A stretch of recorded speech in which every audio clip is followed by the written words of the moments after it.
Life Management Science Labs would like to acknowledge that we live and produce this podcast on the traditional lands of the Wurundjeri people. We'd also like to acknowledge the traditional owners of the lands of our listeners and our international colleagues. We'd like to thank and pay our respects to their elders, past, present, and emerging.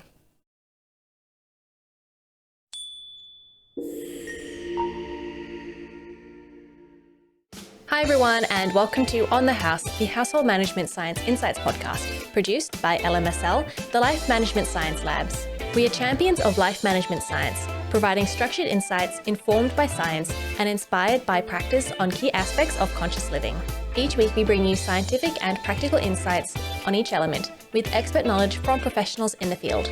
I'm your host, Gabriella Joustra, coming to you from Naarm, Melbourne, Australia. Let's get started.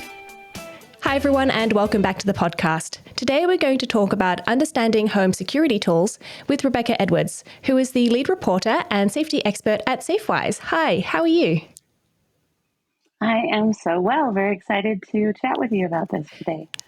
Yep, very excited to talk to you. I think this is a really important topic. But before we do get started with that, do you want to introduce yourself a little bit more so we can get to know you? Sure. Yeah, I didn't dream of becoming a safety expert when I was a little girl. Um, but after years of being a single mom, I used to manage universities and colleges, so I had to be responsible for the safety of hundreds of students. I decided to go back to my true love of writing, and I got the opportunity to work for this website. And it's interesting how once you start studying something, you can find a passion for it. And that's sort of what has happened for me with the whole idea of safety, because it touches every corner of our lives. And so I've sort of adopted the philosophy that safety is a lifestyle habit. And it's not just something that we do after something bad happens. And so I'm really a proponent of being proactive versus reactive. And so that's sort of the message that I like to share and help people create safer homes at your home and in your community. That's a really interesting philosophy, I guess, because I'm not particularly safe in my own home. I think it's not particularly secure, but I'm sure that once something happens, I'll feel very different. But I love the preparing rather than waiting for something to happen. But we also would like to get to know you a bit better with a section we call Have You Met Rebecca? So what is your favorite book? Favorites are very hard for me, but books that I tend to reread on an annual basis are the Sherlock Holmes collections and Jane Eyre. I like the moody environment in those books, I suppose. Mm-hmm. I tried reading the Sherlock Holmes books. I found them very hard to get into. Any tips? I think you maybe just have to have a little bit of a weird brain. Because I could read them again and again, and I don't know a lot of folks who can do that. But I read Encyclopedia Brown as a child. I like solving the mysteries. I like looking for the clues. So okay, I guess the mystery is what really gets you. Yeah. And what about a movie you've enjoyed recently? Well, I was trying to watch as many of the Oscar-nominated movies as I could. I did not succeed very well, but I really enjoyed the Banshees of Inisherin, even though I really wanted a happier ending, but I know that was like a very American thing for me to want. So it was still such an enjoyable, delightful, and different type of film to watch. Yes, I didn't get around to watching that yet, but I don't know. It looks interesting, but I'm not sure if it's the kind of movie I'll enjoy. But I guess it must be good. I'll give it a go. My son did not want to see it, and I made him come with me. And then he made his wife see it, and he's watched it like 3 other times with different people. So there's something about it. It's not a feel-good movie necessarily, but there's something about it. Okay. I'll watch it with my partner. He was wanting to see it anyway. Well, there you go. And are you listening to any podcasts at the moment? Sadly, since I've become a work from home person, I don't have as much opportunity to listen to podcasts. And being a writer, I can't listen to words while I'm writing words. But when I get the chance to take the dog for a walk, I do like to listen to Pop Culture Happy Hour or indulge in some true crime. And my 2 favorites there are a podcast called Morbid and My Favorite Murder. Strange that you would be drawn to true crime. It is odd. I guess that explains why you're into safety. Could be. Mm-hmm. Do you have a role model? I would say that my grandmother is probably my role model. Mm-hmm. She was just the most loving and accepting person, just purely loving and accepting, rolling with the times. So many different things came up, and she just embraced everything and everyone in this loving way. And I guess, I would hope that I could be that for someone else as well. And, she never left the house without her face on. So she was very much into being the pretty woman as well as the kind woman. So, yeah. Oh, she sounds lovely. I think that's a really good role model. Thank you. And have you done a course that's inspired you? I would say I'm going to go way back for this one. And I took a course. It was a test course for advanced placement in the US for intensive journalistic writing when I was in high school. And my high school is one of 5 schools in the nation that got to test it out. And one of the books we read was In Cold Blood by Truman Capote. It was the first true crime thing I ever read. It started, the floodgates were opened. It not only just my interest in journalism, in telling a story in a certain way, but the whole true crime genre. So I jumped on it a couple decades before everybody else. And now everybody knows how old I am. But yeah, anyway, so it inspired me in multiple ways from a professional standpoint. And then also to balance kind of a morbid interest with a genuine desire to not be a morbid human, so.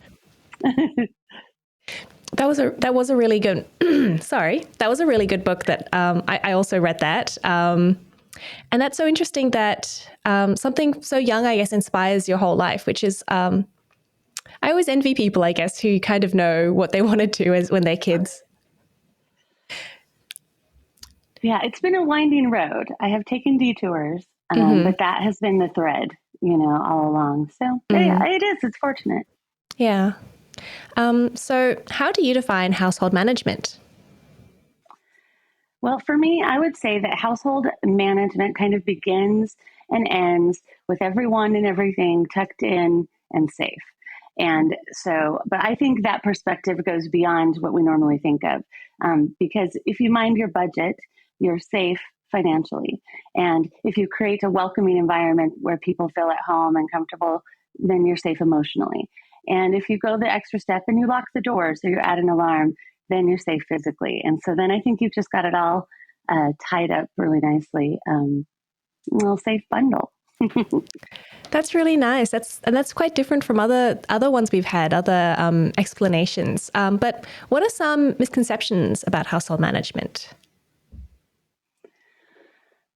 I think there is, for me, there was a misconception that at some point, maybe you're done or you take a step back.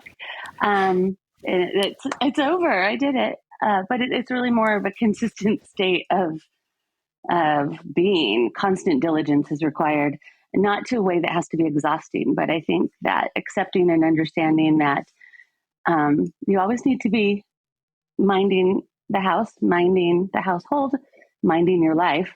You'll live a happier, more pleasant existence if you do that. Yes, I guess the house and our lives are always changing and always shifting. And therefore we have to shift the management as well at the same time. Precisely, yes. So what's a home security system?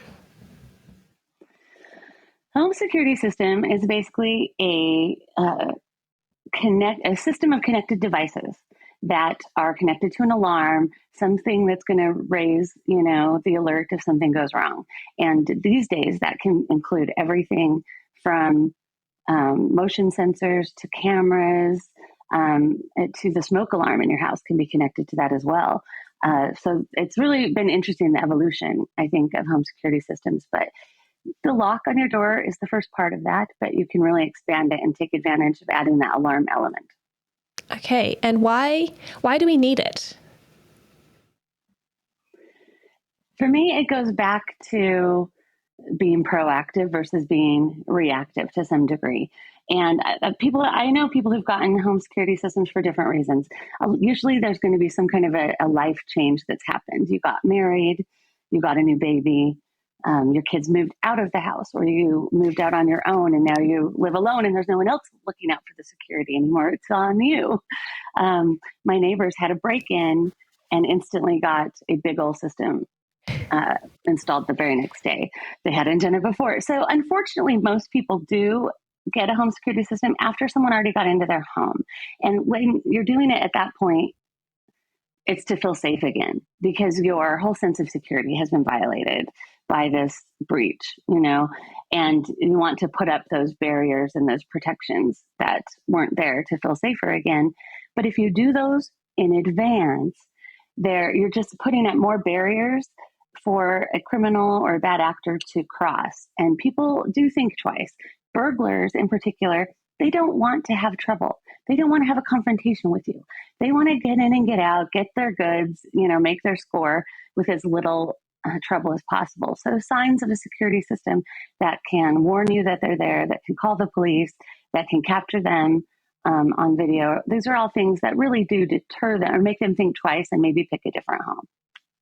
So you did mention quite a few different types of home security. So and being proactive. So how do you know what you need? If I install a fire alarm, it's not going to stop the burglars coming in. Right. But then should I have the whole 9 yards of my security system? I guess, yeah. How much do you need? Well, I think you need very little for the basics to have the security that makes sense. You want to have a reliable lock and a sturdy door. You're going to start with that, and then, it builds from there. There are some questions I ask people first. What is it that you want to protect? That's the first thing to think about. Are you protecting people, pets, property, some combination of all of those? But what's the number one thing you want to protect? Because that's going to change the types of devices that you want to add.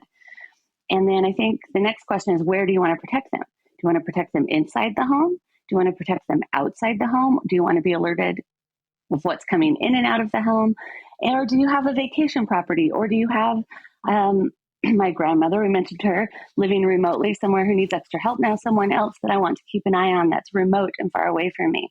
So once you answer the what you want to protect, where you want to protect it, consider budget. I always say, don't risk financial insecurity to have home security. Don't get caught up in all the bells and whistles. There are so many things. It's so easy to go crazy, and you just really don't need everything if you've identified what you're trying to accomplish. And once you've done that, it's easy to narrow down what you need. Do you want an alarm that's going to go off and be loud and alert the neighbors, or possibly scare off, an intruder? Do you want motion sensors for different things? Do you have a dog that escapes? You want to know if he's left the front door or breached the gate. So is there things that you want to catch on camera? Do you have a lot of deliveries that come to your home? Do you want to see when packages are coming so that you have that alert and you can make sure they get taken by the right people before they get taken by the wrong people? Mm-hmm. And then you're figuring out, I want an alarm. I want a motion sensor that lets me know action, in that front doorway and maybe the back doorway. I want a video doorbell camera because I want to see if packages are arriving or who's at the front door. And then, I want to be able to check in on it when I'm not at home and see what's going on and get remote alerts, and so that you can get a very simple system that way, and that you can monitor yourself if you have those remote alerts, or that you can have monitored professionally, which I'm always going to recommend. That is the safest, most proactive way to go, only because it gives you backup, Mm-hmm. But so yeah, there are a lot of different types of security systems. How do you? So yeah, you mentioned you've got different types of homes and different types of things. So I guess if I was, just in my apartment, it's pretty far away from the road. I just want to stop people from coming in. What would you recommend there? There are some cool things that I love that are for apartment living. And I've done a lot of, I've lived in a bunch of different houses recently, which helps. So I've been able to test security for all sorts of different residences. There are peephole cameras actually that you just affix on the inside if your door has a peephole, depending on what type of apartment you have. And that gives you kind of like that broad view of what's going on in the hall. So you actually see more. But again, it can give you that remote thing if someone's at your door when you're not at home, or, if you're luxuriating in the bath or something like that, you don't have to run out. But there's also some what are called all-in-one systems, and it's a security system in a security camera. And there's a company called Canary that has my favorite one. Abode also has them. And it's a security camera, but also has like climate control sensors. It listens for things like if the smoke alarm is to go off. And it can do, depending on the size of an apartment. I lived in an apartment where it's had the whole entire living space, the kitchen, the dining, and the living space, and like the door, front door, and my bedroom door. And it recorded the cat jumping up and down on things. You could see who came in and out of the room. And so that's a good solution. And it had a built-in alarm, like 150 decibel alarm. And you could also opt to have it monitored. So you could have, and this is something that if you're in an apartment complex, which I was at the time, you don't have to go through the rigmarole of getting permission and making sure you're not violating some kind of a thing, because it's sort of taking place within your living area. So what kind of issues can you have in an apartment? You said with installing security systems. So you said that sometimes the apartment complex can have issues with what you're installing. The two biggest ones would be if you're installing security cameras in areas that they don't want to install a security camera. So, and a lot of times that would be public areas, which most laws allow public places where you have no expectation of privacy to be, filmed or whatever. But they kind of become private residences where people are living, and it's like a community. So that might be something that's against the rules, which is why having stuff inside that you can do from inside your apartment is best. And then you don't want to get anything that you have to drill into the walls. We all know that challenge when we are renting. But the really, really cool thing is DIY home security systems like Simply Safe. There are so many that are out there. They use like command strip type things that adhere to the wall. So all of your equipment and sensors and everything can just be stuck on the wall in a non-damaging way. Then you can just take them with you when you go, and there's no evidence that they were ever there. And so that's really convenient for renters for sure. Plus, when you move, you can take the whole thing with you rather than having to leave it behind if it's too heavy or something. Absolutely, definitely. And you've invested in it already. And so it's great to be able to just take it to the next place. So you also mentioned like monitored and unmonitored security systems. And you said that monitored is best. So can you sort of explain the difference between the two a bit more? Yes.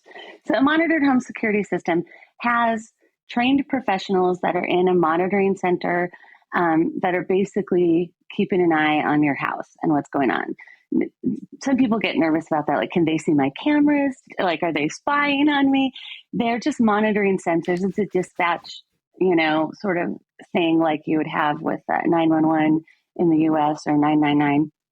Or I don't know all of the emergency systems, but you get the idea, or fire dispatch, things like that. So they'll see that something's been triggered at your house that is unusual. And so what they're going to do next is check in at the house or try to contact you either through a panel with a two-way microphone, or they are going to text or call you on your phone and say, hey, the alarm is going off. Is this real? Is there? So they're going to verify the emergency. And then you can either say, oh my gosh, no, my kid forgot the code and they're visiting to do their laundry and, whatever. And you can and then you're going to have to give them a code so that they will call off the thing and they won't call, the emergency responders. But the other cool thing is you can have different codes. So like if someone had broken into your home, if it's like a home invasion situation, you're there and the invaders are there and they call you, you can give them a duress code. That means, so it's going to appear the same way to an intruder that you're giving the disarm code, but it tells them, no, we are in trouble. You need to send help. And it will all happen silently. But the help will be coming anyway. So that is cool. And also a lot of systems they are also connected to like your smoke, fire alarm or CO alarms. So they will listen. You'll have a monitor connected to the security system that listens for those alarms. And if it hears those alarms, it also checks in to say, hey, and this is very helpful, especially if you are not at home and your fire alarm is going off. They're on it as soon as it's happening, and they can call for help much, much faster than it might take for you to get home, for neighbors to notice smoke or flames. And so it's just having that extra backup. Again, it's that most proactive thing that you can do. On the other hand, unmonitored, or what I typically call self-monitored, because completely unmonitored would just be something I would say that's like a tripwire or something where a big siren would go off and make noise, or like a car alarm, maybe, it's not going to do anything else but make noise, which those are out there if that's all you want. But a self-monitored system is usually, you can do all the same things that the monitoring center does through an app or through your phone. And you're just not going to be paying for the extra monitoring, and you're the one who's going to have to make the call for help. And so that's okay. But it's like if I'm in a big meeting and I've turned off all of my notifications, or like right now, I'm not getting any notifications, I would be asleep on the job, so to speak, and so you have that margin of error. Again, security systems are a lot like insurance in a way. You need them when you need them. And otherwise, they're just there for like peace of mind or that reassurance, being responsible. But if something's happened and you don't have them, yikes. Yeah. And I guess if you have a camera, you can at least use it also to see your pets. Absolutely. You can see all the naughty things they do. Yes, they are always on the sofa. He is always on my favorite chair. That's why there's fur on that pillow. You get the proof of that. Yeah. Mm-hmm. But yeah, but I guess with monitoring, it would be, I guess you have to pay money for that. So I guess you have to like weigh up the cost versus the self-monitored security system. Yeah. So that's part of the budget consideration, and it can also be really annoying to figure out the alerts if you need to tone them down, because if you have things on high sensitivity, you're going to get pinged all the time, which I don't care if the monitoring center is getting pinged all the time. But, however, it is okay for you to do it on your own if that's what's in your budget. It's better to do that than to decide to do nothing at all. Mm-hmm. And I guess it depends on how much of a target and how worried you are, I guess, about your about where you live. For example, Yes. We weren't particularly worried about my apartment until we got my pet, my cat. We were just like, well, if someone breaks in and steals all our stuff, that's going to suck. But we don't have anything that's that precious anyway. But now we're like, the cat, we can't let the cat out. What are we going to do? You're absolutely right. Pets make a difference. I guess, is there like a specific monitoring system for pets? Because I know that my dad in his house, he's got one of the ones that sense things moving, so he can't turn it on when their dog's at home. That's such a great question. There are pet-friendly motion sensors that, depending on the size of the animal, they usually are going to detect the weight of whatever's moving around. And so if you have, most often they'll go up to like 45 pounds. So a pet that's 45 pounds or under won't be detected. They're only going to detect, bigger mass. You can also put a motion sensor in a higher position where it's not going to catch every little thing that the animal is doing. And that's something that can help do that as well. but it's become more and more popular to have that the pet friendly sensors, so that again, yeah, you're not getting pinged every single time the dog wags his tail. That explains how my brother was able to break into our old house as kids through a window and crawl along the ground until he got to the alarm No system to way. turn it off. Sneaky. Yeah. Wow. Oh, wow. That's funny. Well, there you go. Yeah. It's very Just got to hard be because you worried. can't Yeah, discriminate sorry. between the dogs and the brothers. It's hard to tell the difference sometimes. I know they're very similar sizes. Oh. So what about home security cameras? I guess they would be, you have to monitor them all the time, wouldn't you? Because they wouldn't have an alarm associated with them. That's correct. Most of them don't. There are some that do. Some, I think, Ring and a couple other, familiar names like that have some cameras that do have a siren that you can add on to it, which is something to look out for. I always say if you can only add one piece of home security, make it a camera, make it an outdoor camera or a video doorbell camera, because keeping an eye on that main entrance to your home is going to be the most helpful if you're just for convenience sake and for things like packages or like who's at the door and I want to pretend I'm not home or, whatever that may be. But it's giving you the most intelligence, the most information about what's going on. And so I would always vote for getting some kind of a camera over getting just like an alarm and sensors. Because that alarm is going to make noise and go off, but you can't see what's happening or why it went off. So the camera gives you more information. And if you get a camera with a two-way talk, that's almost as good as a siren, because you can try to scare them off yourself or engage with them or see what's going on. And they don't know where you're talking to them from. It could be across town out to dinner, or it could be in the kitchen, grabbing a snack. They don't know. And so if you're engaging with them, they might want to run off. But so I guess if someone was going to break in, where do they generally try? Because I imagine they wouldn't be coming through the front door. So a front door camera wouldn't be so useful in that situation. Interestingly, and the stats that I know the most about obviously are in the US, but the majority of burglars come through the front or the back door. They are walking through an unlocked door into your home. And so you are right, the front door seems less optimal because it is in the front, and so there's more exposure there. But it is surprising. I always recommend, when you're deciding that you're going to add security, what you want to look at is every ground floor level access point. And again, if you have like a deck or something with stairs that also is an access point that's on a higher level, that also is something that needs to be protected. So you've got to look at windows that could be opened and crawled through like your brother did, and doors that could be opened, and doors to garages, doors to, the back door of the home. Those are pretty common, especially a sliding glass door. Those are easy to get into, even if you have locks on them.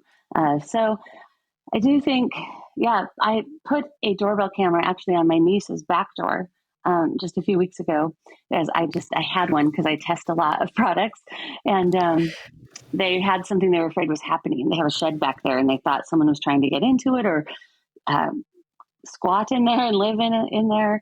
And she has like a distant relative that is trouble and does that. He's been going around to everyone's house. And so we put that video doorbell camera up on their backyard, and it's working perfectly, exactly the same way. And it was where they needed it. So you could use the same technology and just put it in the place where you think it'll do the most good. So would you recommend like glass break detectors or like door and window sensors?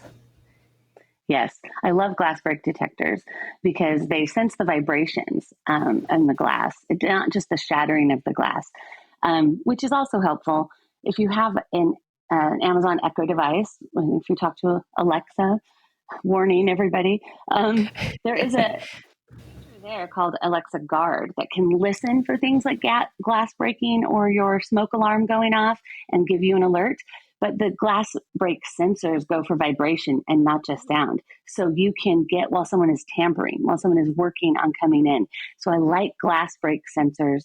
I have in a few homes, I've noticed heavy footfalls and things like that can trigger them. So you need to be aware of that. And with placement, that's where like professional placement is helpful for those, because they know all the secrets to not, like I said, not make the dog activate it and not make my walking to get a midnight snack alert the whole world. And window and door sensors are helpful because they let you know if something's being opened. And you can buy some of these, you can just buy on their own. You can get them for $20, $25 a piece, monitor it yourself. And it's that little extra knowledge. And if you have a different or very specific problem, like teenagers that you're worried about sneaking out to go to the party, I like them for that reason. I wish I'd had more of this stuff at my fingertips when my kids were teenagers. I would have really been able to booby trap them. But that's a simple and easy way to get some information and know what's going on. But would it be annoying if they went off every time you like opened the window for some air, or can you change them around? You can change. It's tricky with window sensors and like door sensors, and it has been annoying. I've had that problem when I've been testing things. But you can usually adjust the sensitivity. But it's something you have to go manually do in the app if you know there's going to be a lot of action on the window. And so if in that case, what I suggest doing is just like in your nightly routine as you're going around the house, turning off lights, checking that windows are locked and doors are locked, then arm the sensors at that time. They don't have to be on 100% of the time. They can be armed when you're most vulnerable or when you're most concerned. And so that would just be another extra step that you would take. But it's pushing a button in an app. It's pretty simple. Okay, that sounds easy. So you mentioned before that things like smart home devices, the ones that talk to you, they can control everything. But does that mean that they can be hacked easily? Could someone just go in, from your house, yell, Alexa, turn off the alarms, and the house would turn off? That's a very good question. Most security systems that do work with a voice assistant do not allow the system to be deactivated by voice. And so you have to use a different method. And it is for that very reason. When it comes to hacking, your home security system being hacked is as vulnerable as everything else in your house being hacked. So make sure that you put the right defenses on your home network and your home router. Start there. And, don't use the same password for every account. Don't use the same password for every device. I know it's hard. I hate it. But if they can hack your system, they have access to everything. And so you've just got to do those simple things. And, don't use the name that comes with the router and that initial security key. Always change those up. And I've seen people create names like unhackable or come and get me. Don't tempt them either, because that could just be a fun challenge and it's just not worth it. So be very boring, but also, and don't give them clues. Like if you really are a fan of a certain show, and so you name your network, X-Files network or whatever. And then all of my pass phrase is, I want to believe. That's bad. That's easy to guess. These hackers are much smarter than I'd like them to be. So you always start with your Wi-Fi network is your first line of defense. And if your security system is on it, it is as vulnerable as that. So you've got to start from the ground up there. Okay, fair enough. I think I need to change my internet name. It's too easy to guess. Probably. So what's something that you do in your own life to manage your home security?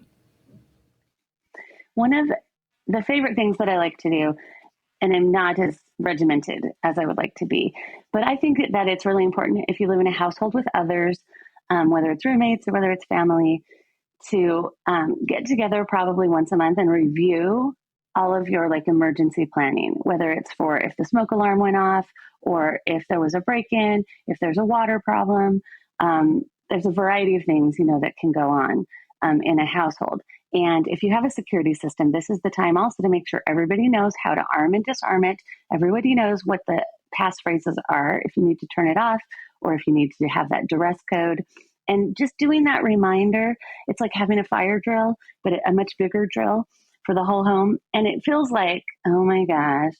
But the reason you do drills and the reason you practice is to create a sort of muscle memory. Because when the scary thing is happening, we're going to fight, flight, or freeze mode, right? But if we've practiced it and we know there's a plan and we know what to do, we're far more likely to get out of it in good shape, the best shape that we can. And so it sounds tedious, but I strongly recommend it. Yeah, I was wondering, how do you remember if you've got two types of codes? One's a duress code and one is your normal code. I would get so nervous about mixing them up.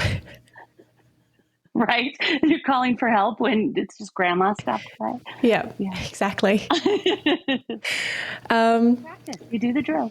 Exactly. So that's good. I think I need to do that in my own home, because I worry about what would happen if there was a fire in my house. And how do you get the cat? What exactly is the process for getting the cat out? Because that's going to be very important to you. Yeah, exactly. And yeah, I do worry about that actually. So I'll need to practice, but maybe not with the actual cat, because he would be very confused.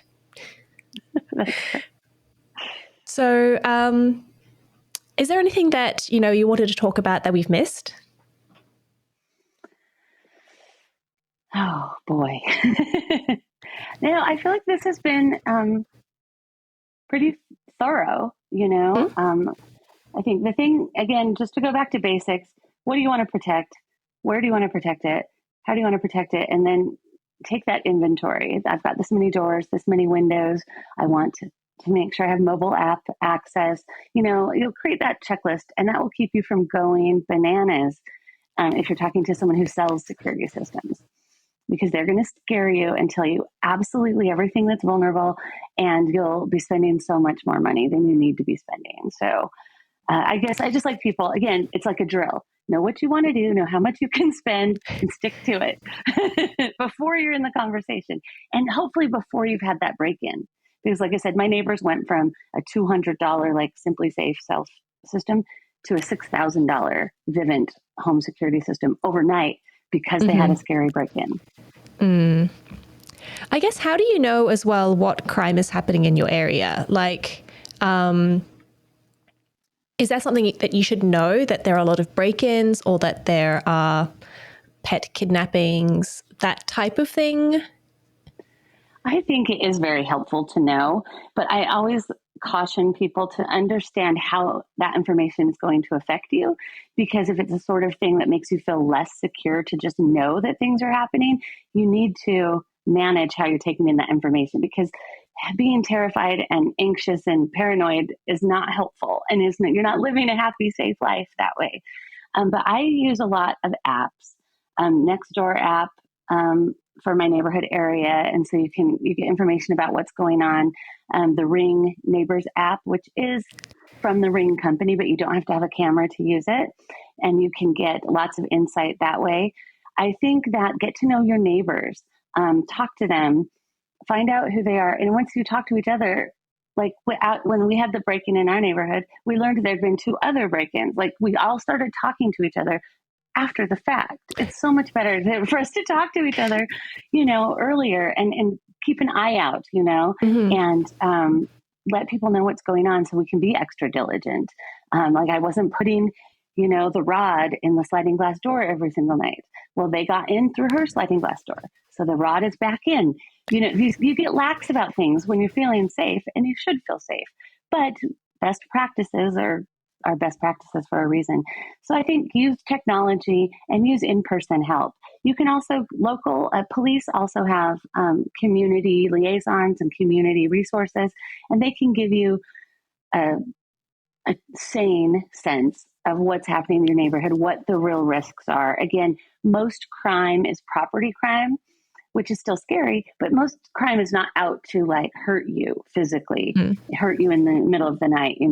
Crime happens because of opportunity, and crime happens because of the benefit that the criminal is going to get from it with as little risk to themselves as possible. So vandalism, burglary, things getting stolen off porches, the bicycle in the front yard, those are the things that are probably going to be happening most often. But you can reach out to local law enforcement, and they can help keep you apprised. Do a little neighborhood watch meeting or something. Help, share. Depending on what's going on, there are different levels of safety. When unsafe things happen or crime happens near us, we get more aware of it and more unsettled. And so taking action puts that sense of control back in place. So we also have some questions from the audience. So our first question is, so if you own a home that's only occupied for part of the year, what are some extra security steps that you should take? It's interesting because there are multiple things to consider, because I think that when I first started working with security systems, just the traditional idea of burglary or someone breaking in or someone wanting to enjoy your lovely home when you're not in it because they know it's a vacation home was important. And so a video camera was a good idea for that. With extreme weather events happening more often, whether it's flooding, wind, fire, that sort of risk of damage to the home.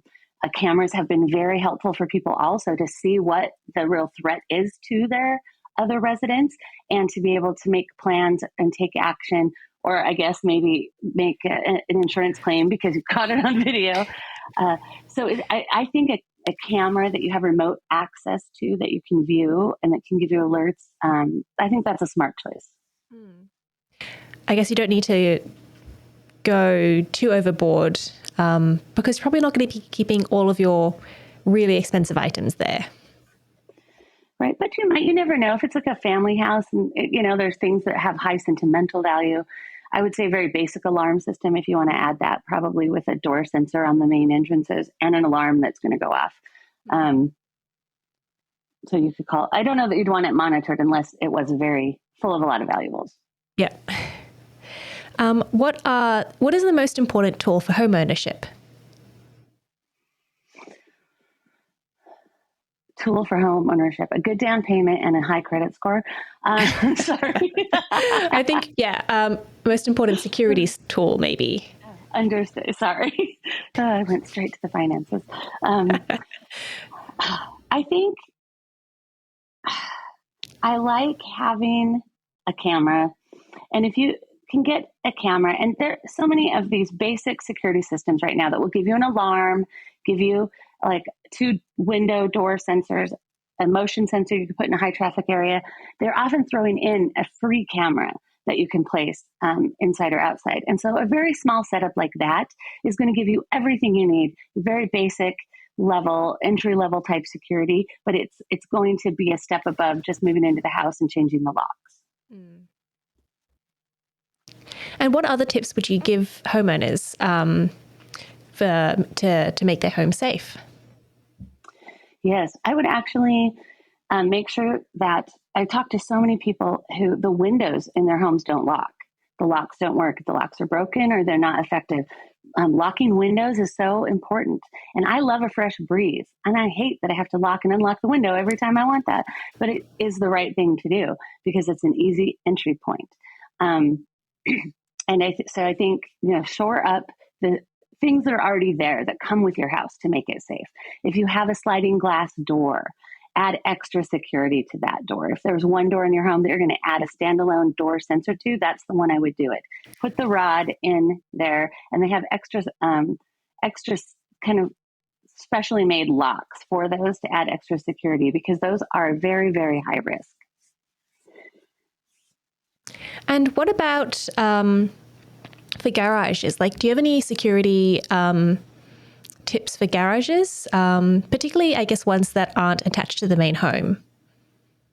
Yes, that's a really a good thing to bring up. I would say that if there is any outbuildings including a garage, that have important tools in them, have valuables in them, your vehicles, things that you're storing. Yeah, I would say you want a reinforced door on there to make sure it's not just a plywood door that would be easy to break through. And then you want to reinforce the lock. So I'd say the door and the lock should be reinforced. And you can get cameras that can cover a wide amount of your property so you can see what's going on there. And all this, there are specific garage door sensors, but you can also use regular door sensors and regular contact sensors. So you don't really need to upgrade unless you want it to be connected to give you an alert. Yo, the garage door is open. Okay. Yeah, because I think particularly if it's not attached to the home, it can be very hard to actually keep an eye on it. But we do keep lots of things in there, or I certainly do. No, definitely. Well, and like with my niece, she was afraid that someone was getting into it to kind of like sleep for the night and whatnot, so that's another good reason to reinforce, the security there. Yeah. So we also have a chance to talk about something you're passionate about in our open mic section. So did you have a topic that you wanted to talk about? Yeah, I thought I could talk about cooking. And obviously you have to be safe in the kitchen, but I like to, cooking is it's like my favorite thing. If I could retire and just cook, that's exactly what I would do. Do you like cooking like dinners and meals, or are you more of a dessert cake person? I've only started dabbling in desserts in the past few years. And what's been really fun there is I worked, when I used to go into the office regularly, I worked with people with a lot of different dietary preferences or needs. And so I started experimenting with making paleo versions of desserts and keto versions of desserts using all different kinds of flours and sweeteners and leavening, vegan desserts. And so I kind of learned there's a science to baking. And the science part is what scared me, because it's like chemistry. It has to be precise. I asked to be transferred out of chemistry when I was in that class in school. But when you understand the principles of why it does what it does and how things could substitute, that's very fascinating. But usually I like to make a fabulous dinner that will take me all day to cook. Very intensive sauces and things that take a lot of time and patience, so that you can sip a bottle of wine while you're cooking it all day and then share it with everybody.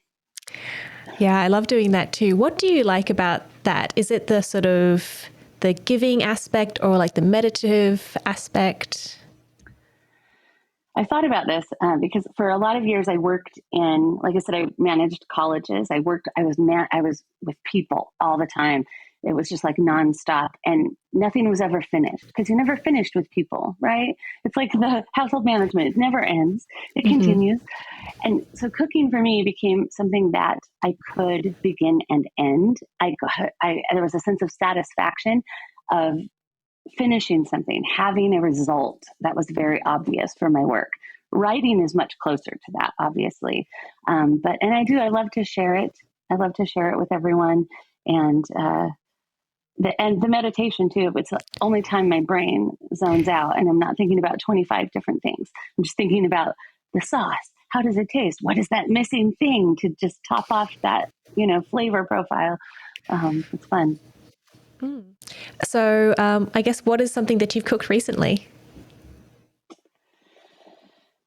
Well, last night when I was visiting one of my best friends, and her husband and sons made a request for lasagna, which is not, a fancy thing, but I do have a lasagna that can take you almost all day to make.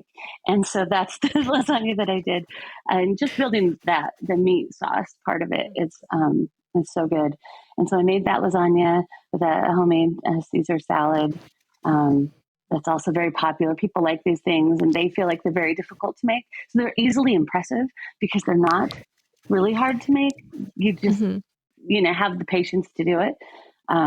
So I made that yesterday, and it did come off well. Delicious. I do love a good lasagna, but what puts me off is how much time it takes, because you've got to make like 2 or 3 separate things, Yes. which always puts me off. Well, that's why you have to plan for it. So they requested it a few days prior. So I knew that's what I was going to do on on that day. Yeah. So if our listeners want to find out more about you, where should they go? Safewise.com is our website. And you can go to Ask Safewise on Instagram and TikTok and Facebook. We're all over the place. Great. And we'll make sure that those links are in our show notes so people can find them easily. Thank you so much for coming and talking to me about home safety. I have learned so much. I'm going to go home and put a camera in or something, maybe some sensors in the door. Change that password. That's the easiest one. I'll do that one first. There you go. Thank you so much. You've been listening to On the House, produced by the Household Management Science Labs, a division of LMSL, the Life Management Science Labs. More episodes like this from across 10 life management perspectives can be found by searching LMSL on Apple Podcasts, Google Podcasts, Spotify, and YouTube, and any other podcasting apps available on your smart devices. If you enjoyed this episode, please consider rating, sharing, and subscribing to our channel, as it helps other people to find it so we can grow and continue to bring you quality resources.